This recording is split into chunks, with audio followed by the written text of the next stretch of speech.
Gordon goes foreign. Lots of people travel to the big station at the end of the line. Engines from the other railway sometimes pull their trains. These engines stay the night and go home next day. Gordon was talking one day to one of these. "When I was young and green," he said, "I remember going to London. Do you know the place? The station's called King's Cross." "King's Cross?" snorted the engine. "London's Euston. Everybody knows that." "Rubbish," said Duck. "London's Paddington. I know. I work there." They argued till they went to sleep.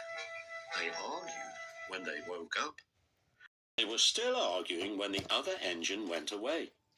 "Stupid thing," said Gordon crossly. "I've no patience." "Stupid yourself," said Duck. "London's Paddington. Paddington. Do you hear?" "Stop arguing," James broke in. "You make me tired. You both agreed about something anyway." "What's that?" "London's not Euston," laughed James. "Now shut up." Gordon rolled away, still grumbling. "I'm sure it's King's Cross. I'll go and prove it."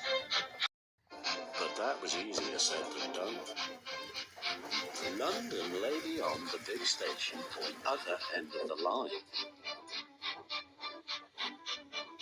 Gordon had to stop there, and the engine then took his train.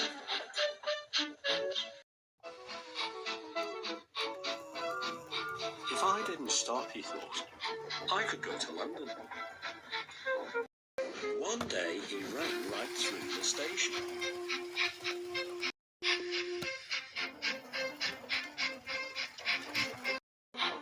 Another time he tried to start before the fireman could uncouple the coaches. He tried all sorts of tricks, but it was no good. His driver checked him every time.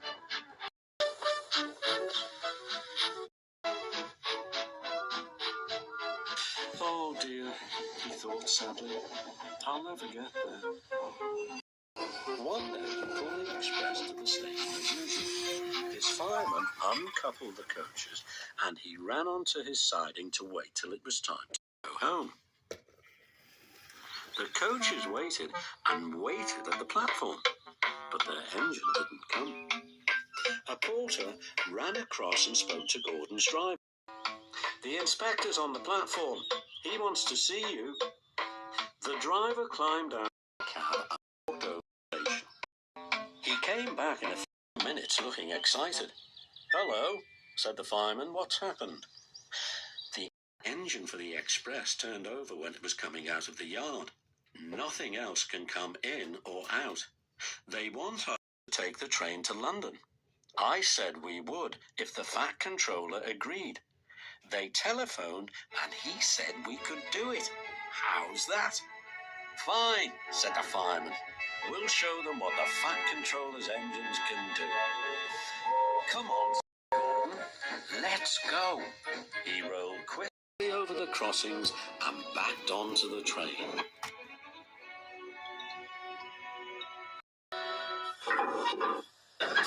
It was only a few minutes before the guard blew his whistle, but Gordon thought it was ages. "Come on," he puffed to the coaches. "Come on, come on, come on, come on, come on. We're going to town, we're going to town," sang the coaches slowly at turns, then faster and faster. Gordon found that London was a long way away. "Never mind," he said. "I like a good long run to stretch my wheels." All the same, he was glad when London came in sight. The Fat Controller came into his office next morning. He looked at the letters on his desk. One had a London postmark. "I wonder how Gordon's getting on," he said. The station master knocked and came in. He looked excited. "Excuse me, sir, have you seen the news?" "Not yet. Why?" "Just look at this, sir." The Fat Controller took the newspaper. Good gracious me, he said. There's Gordon. Headlines too. Famous engine at London station. Please call to control crowds. The Fat Controller read on, absorbed.